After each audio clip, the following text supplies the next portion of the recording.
तो आप सभी को मेरा राम राम। कैसे हैं आप सभी लोग। तो हम पिछला अध्याय पढ़े थे वेद वेद को हम जाना कि कैसे आया, ईश्वरीय ज्ञान कैसे बना, ईश्वर ज्ञान कैसे बना वेद से। उसके बाद से योग को समझा, योग के बल पे हमने ईश्वर ज्ञान को प्राप्त किया। ये तीन चीज हमने समझ लिया क्लियर। ये हमारी संस्थान मोहनयास ट्रस्ट, यहाँ पे ऑनलाइन पेमेंट है। ऑनलाइन किसी को डोनेट करना है, पेमेंट करना है, ऑनलाइन किसी को करना है, सहयोग करना है, इस नंबर पे 930 56 36 901 पे गूगल पे कर सकते हैं।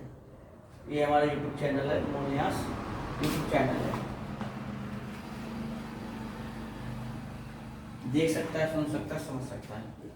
तो ये चीज हमने समझ लिया कि वेद जो है ईश्वरीय ज्ञान है। ईश्वर कैसे ज्ञान दिए? योग के माध्यम से। योग क्या है आपको बताया।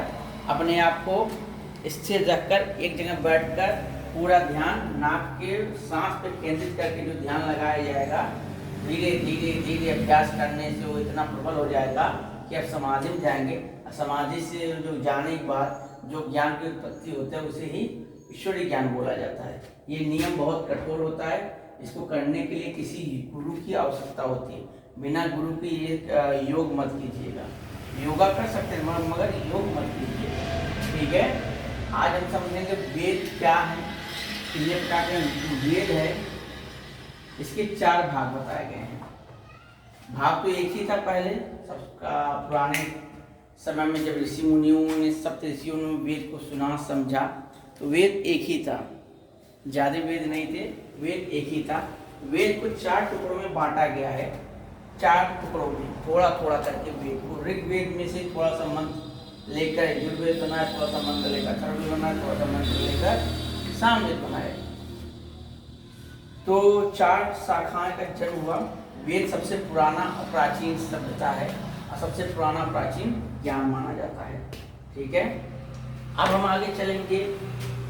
वेद ही क्यों, ये भी क्वेश्चन है। तो वेद ही क्यों? तो वेद का मतलब होता है ज्ञान। वेद का मतलब होता है ज्ञान। इसका अगर कोई पूछे वेद का मतलब क्या होता है, ज्ञान। ये किससे निकला? विद धातु से, ठीक। ये विद धातु से निकला हुआ। तो विद को क्या बोलते हैं? जानना। वेद का क्या बोलते हैं? जानना। हम कैसे ईश्वर को जान सकते, हम कैसे, सनातन धर्म जो है ना, सनातन धर्म ही, अगर कोई पूछे सनातन धर्म क्या है तो बोलते हैं खोज। खोज यानी जानना। प्रत्येक क्षण, प्रत्येक कण और प्रत्येक घंटा हम खोजते रहते, जानते रहते, सृष्टि क्या है, प्रकृति क्या है, जीवन क्या है, लक्ष्य क्या है।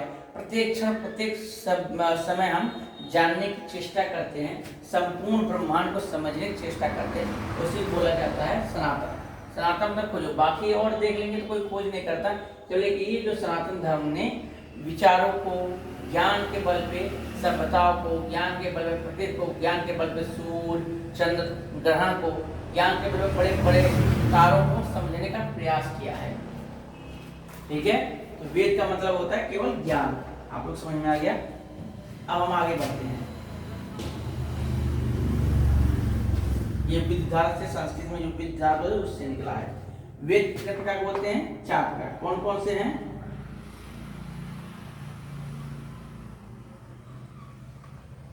ऋग्वेद पहला है, दूसरा है आपका सामवेद, तीसरा है आपका अर्थवेद, चौथा है आपका यजुर्वेद, ठीक है। 4 वेद आते हैं, 4 वेद को ही बोला जाता है। अब 4 वेद के 4 उपवेद भी होते हैं और उपवेद के बाद उपनिषद आते हैं। 4 ही वेद ने संपूर्ण ब्रह्मांड को, संपूर्ण सृष्टि को जानने के लायक बना दिया। यही चारों वेद में संपूर्ण विश्व, संपूर्ण जगत बसा हुआ है। जगत यानी कि विश्व के अंदर, संसार के अंदर जितनी भी घटनाएं हो रही है, जितने भी आविष्कार हो रहे हैं, जितने भी चीजें खोजी जा रही, सब ऑल इसमें मौजूद है। इसके अंदर खोज कर बता दिया गया है। बस कुछ अंग्रेज कुछ फिलोसफर या कुछ दार्शनिक अपने नाम से पेटेंट कराते हैं, इसने मैंने खो दी, मैंने किया, जबकि सब कुछ खोजा गया है, सब कुछ बताया गया है। हमारे सनातन धर्म के 10-12 ऐसे ऋषि मुनि थे जिन्होंने ऐसे ऐसे आविष्कार किए जिसपे आज भी लोग रिसर्च करते हैं। बहुत गर्व की बात होती है कि हम सनातन धर्म से बिल्डर आते हैं और सनातन धर्म के बारे में हम लोगों को बता रहे हैं। ये गर्व की बात है, लोगों को समझना चाहिए सनातन धर्म कितना महत्वपूर्ण है जी। अगर जिस दिन सनातन धर्म खत्म हो गया उस दिन संपूर्ण विश्व ही खत्म हो गया, क्योंकि ज्ञान रह नहीं जाएगा, अज्ञान ना बताने वाला रह जाएगा, ना ही कोई खोजने वाला रह जाएगा। ठीक है, यही चार वेद सनातन धर्म का आधार माने जाते हैं। अब देखिए क्या, अब वेद जैसे कि हमको पता है, वेद हमको श्रुति यानी सुनकर प्राप्त हुआ, लोगों ने गुरुओं ने अपने शिष्यों को सुनाया और उसके बाद स्मृति उसको याद करवाया प्रत्येक घटना पे, इसीलिए वेद का महत्वपूर्ण ज्ञान है।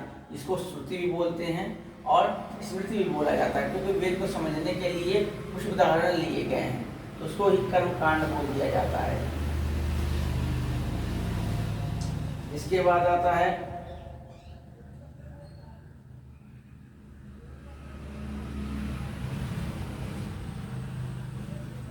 इसमें खोजना या जानना है, समझना। वेद के 4 प्रकार बताए गए, ऋग्वेद, यजुर्वेद, सामवेद और अथर्ववेद।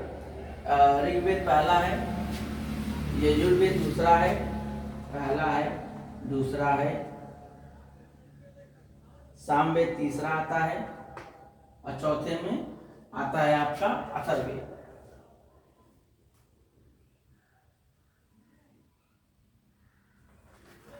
और इसके आगे हम चलेंगे।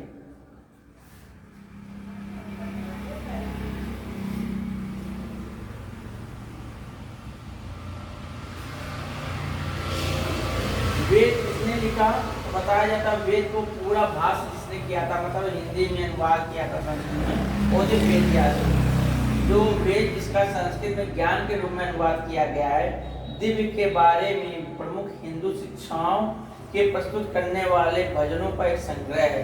माना जाता है शाश्वत सत्य वेद में हजारों वर्षों से एक मौखिक परंपरा के माध्यम से पारंपरिक किया गया है। माना जाता है वेद व्यास जी ने उन्हें लिखित रूप से संकलित किया गया। किसने? वेद व्यास जी ने इसको क्या किया? संकलित किया गया, एक किताब बनाया, इसको लिखकर अपने पास रखा और लोगों तक पहुंचाया।